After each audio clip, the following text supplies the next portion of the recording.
Welcome to my artistic swimming / synchro hair gelling recipe tutorial. I'm going to just go over everything very briefly with you as far as the ingredients. What we need is some unflavored gelatin. I like to buy mine in bulk, but you can buy in the packages as a backup. We'd like to have a measuring cup, a fine sieve, a powder form of measuring cup. In this case, I have a 1/4 cup as well as 1/3. I have a fork for mixing. I have a 1 tablespoon, which measures out level scoops of gelatin. I do use a knife, but it is not necessary to level off the top. I have a kettle or another source of a pot to boil your water, as well as a small crock pot, in this case to maintain the warmth. This helps as you're moving it along and keeps it nice and shiny. So I'm going to first start with the recipe. The recipe consists of 3 level tablespoons of gelatin to a 1/4 cup of boiling water. I'm going to slowly add the water. I've already put in 3 scoops, and for 1 head, generally we need 9 tablespoons of gelatin. I like to do it in separate batches in case I make it too thick or too thin, and then I can adjust it for the next batch. The consistency is best done so it looks almost like honey, not too thin, not too thick. I've already boiled my water, and I'm just going to pour it here in my measuring cup, and I'm going to slowly add it to my gelatin. So as I'm slowly stirring, I want to make sure I reach all the sides. And sometimes what happens is you may need more than the 1/4 cup. You may need to go for the 1/3. But the recipe generally is fairly stable when you do it at a 1/4 cup to 3 tablespoons. Now, when you're doing gel for an entire team, sometimes it is easier to double up on the amount of gelatin used in the cup. I currently have my crock pot plugged in so that it is nice and warm. And so I don't know if you can see this. Hopefully it's nice and clear here, but I've tried to get all areas here, and you'll see there's a couple little lumps, and this is where the sieve is so important. This is probably a little bit thinner than I would like to do. So what I'm going to make sure on my next batch is to make sure that I put a little less water in to even it out. If it is too thin, when the athlete is in the water, it will just completely run off. So I have a lid here on my little crock pot. I'm going to just rest my sieve here along the edge, or if you have somebody who can help you and pour it. And I'm going to slowly pour it into this. And what it's going to do is it's going to catch all of those lumps and anything that didn't get mixed fully.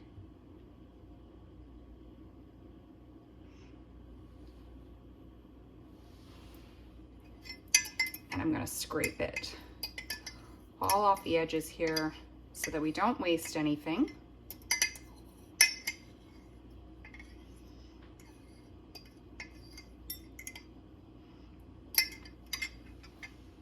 And bring it through. I'm going to just show you here what it looks like. So you can see it's actually quite a few lumps that have been caught and don't end up into the crock pot. What I would do between each batch is I rinse out my sieve. And I do that so that everything else can go back through really, really well. It is a very time-consuming process, but by doing this, I get very, very shiny gelatin on the hair. And I will now make my next batch for you.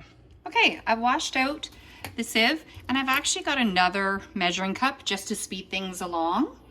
And this time what I'm going to do is I'm actually going to do a double batch just to show you how that looks.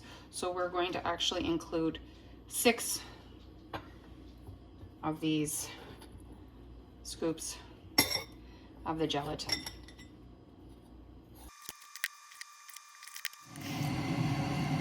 I'm gonna just bring this a little bit closer here for you so you can actually see all the bubbles forming. With the heat of the crock pot, what's gonna happen is the bubbles are going to rise to the top.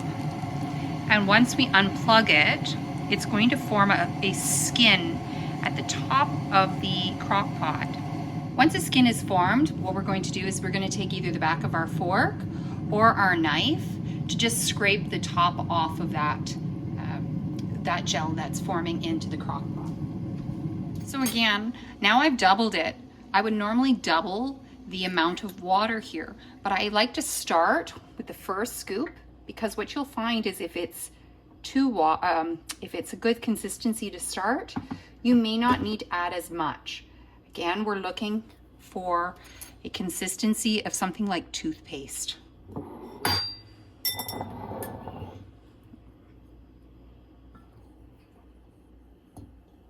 Toothpaste or honey.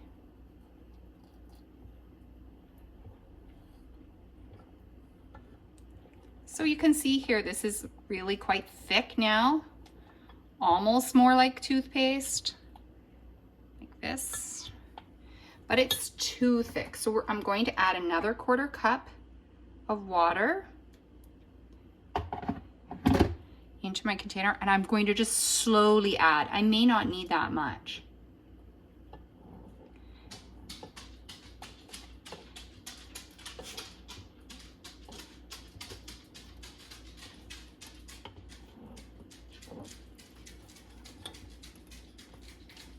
Making sure to stir all to the bottom and to the sides.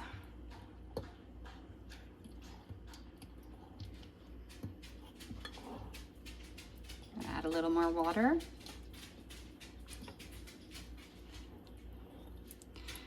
And you're just carefully spinning around the fork. Careful not to create too many bubbles, but to mix the water in nice and thorough.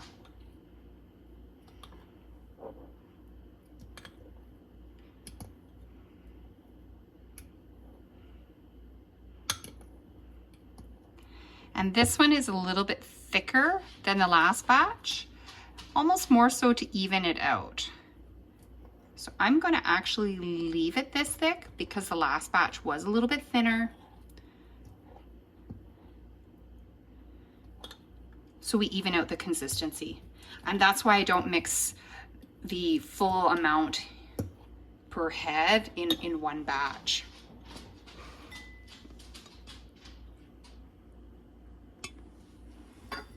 Again, my clean sieve is now going to be here.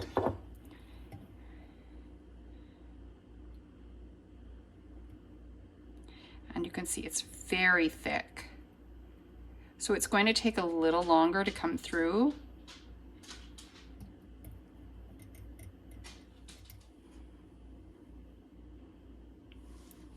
And it's very, very thick.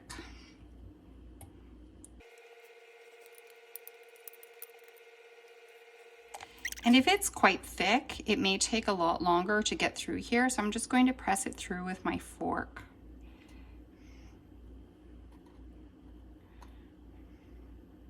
Just to help move it along. But the lumps aren't going to go through because this is an ultra fine sieve, and I actually buy this at the dollar store, so it's not expensive. You could have 2 of them if you wanted, to really help speed along the process, or if you're working in teams. And it's still going through. I probably made this one probably a little too thick, but because the other one was quite runny, so because so much is not going through, I'm gonna have to make sure I have made a little extra so that I have full coverage for the head. And as I said, an average head takes about 9 tablespoons. I like to make 12 just to be on the safe side in case I'm dealing with an athlete that has a lot of thick hair. If you're doing a bun cover, you don't have to gel the bun. Some people do to help the bun cover stick a little bit better, but you'd only be putting on 1 coat instead of 2. To get a really good coat on the athlete, you do 1 coat on their head. Try to do long, consistent strokes. Do not bring your brush back and forth. And then you'll attach your headpiece if you have one. It will get pinned in quickly, and then the second coating of gelatin will be added, and especially around the loops of the headpiece. Okay, that's about as much as I can get out with this batch here. Oh, no, I lie. There's a bit more coming out at the bottom still. So I find my process is a little bit more time consuming than some gelatin makers, but I do take pride in the fact that many judges have complimented the athletes that I have done their hair for, not knowing they're like, wow, that's so shiny, super shiny gel. Oh, this is a big sticky mess here now. So this part will actually probably peel off. And I'm going to show you, this actually has a lot of bubbles right here. And I'm going to just let them all rise to the top. And you'll get a better look at how that's going to be. For our third and final round, I just want to remind everybody, if you are switching between cups, when you're doing these separate batches, make sure that your measuring cup that you put the gelatin in is dry before you put it in, because if it has a little bit of moisture in there, you will automatically create lumps. What I want to show back here, the crock pot is still got some heat going on it, so you can see right now a skin. See how firm that is? It's starting to form. And if you can see, I'm just gently pulling it back, and that will actually all be removed. So this big lump here is not going to stay in there. It's going to get pulled out. And once I cool it down as well, it will create a firm gel skin, and that will make it even easier to pull it out. And I'll just throw it out on a napkin. That's why I basically do 12 scoops. This is my 12th one, and I will show you what it looks like once it gets firm. Okay. These are the final 3 tablespoons. Right now.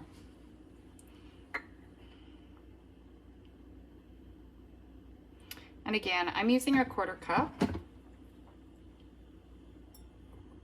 A third is probably a little more accurate if you're doubling the batch.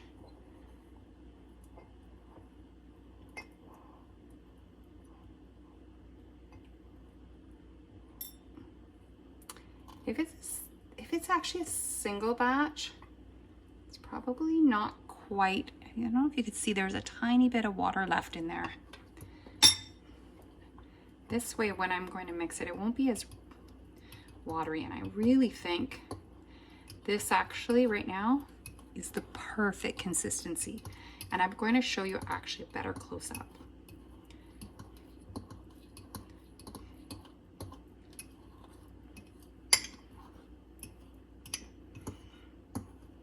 In fact, this is perfect.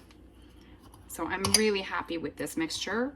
So what you saw at the beginning was one that was a little too watery, one that was a little too thick, and this one, just like Story of the Three Bears, is just right. So I'm gonna show you this so you can see it really quickly here. The consistency is pretty much like honey. So it has a good movement in how it flows, but it's not too watery. Okay. And the final sieve. You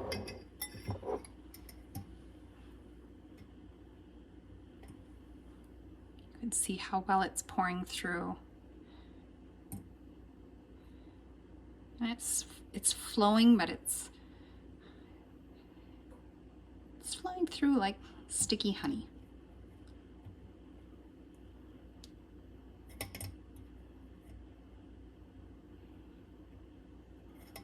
And it's not balancing the greatest there, so I do have to be careful not to knock it in.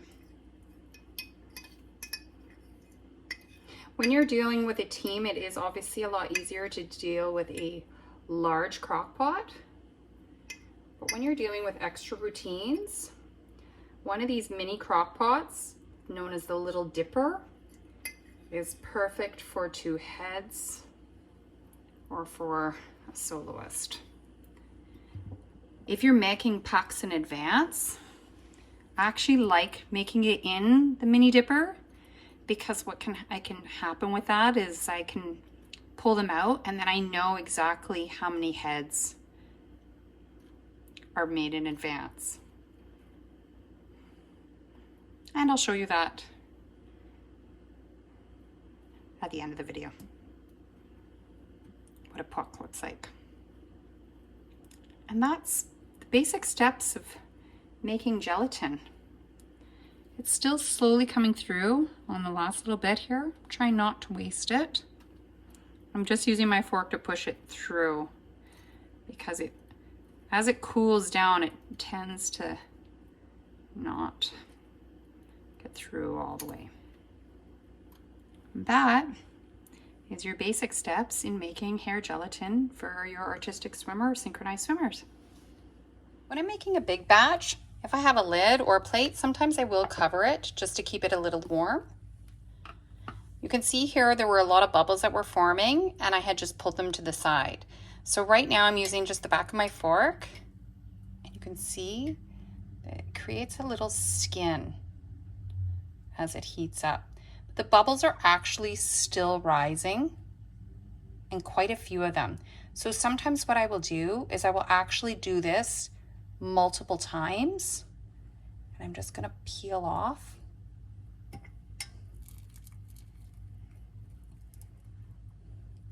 This is quite a bit because it's still so hot. When you unplug it, it's easier for it to come out, and it will come out in one setting. Obviously this is a little bit trickier to do while I'm holding the camera. So that big white glob we don't want. So I'm going to leave it heated for a little bit longer. The bubbles are going to keep rising, and then I will turn it off probably in about 10 minutes. And once it cools, it will create one solid form for the lid of the skin. You can even see it's starting to form again already, but it really will form a nice skin once it's cool. But you want a lot of heat going for a while to rise all the bubbles. And the longer you can do that for, the more bubbles that will rise. Now you do tend to lose a bit of gel doing this. So you may want to, if you have a very thick amount of hair, you may want to do maybe even one extra set for hair. So this was 12 tablespoons, which I said between 9 and 12 for one head, but 12 would be fairly safe for one head. And if you really want to make sure you don't run short, I would even do 15, just because I like to err on the side of caution when it comes to something like that. I don't want to be in the middle of a competition. When you're about to use it, all you have to do is just add your puck back to the crock pot and plug it in, and away it'll go. And don't forget, if you have a whole team, you're going to have a lot more gel, so it is going to take a little longer for it to warm up. And in which case, once it re-warms up, you may have to pull another layer of the skin off again.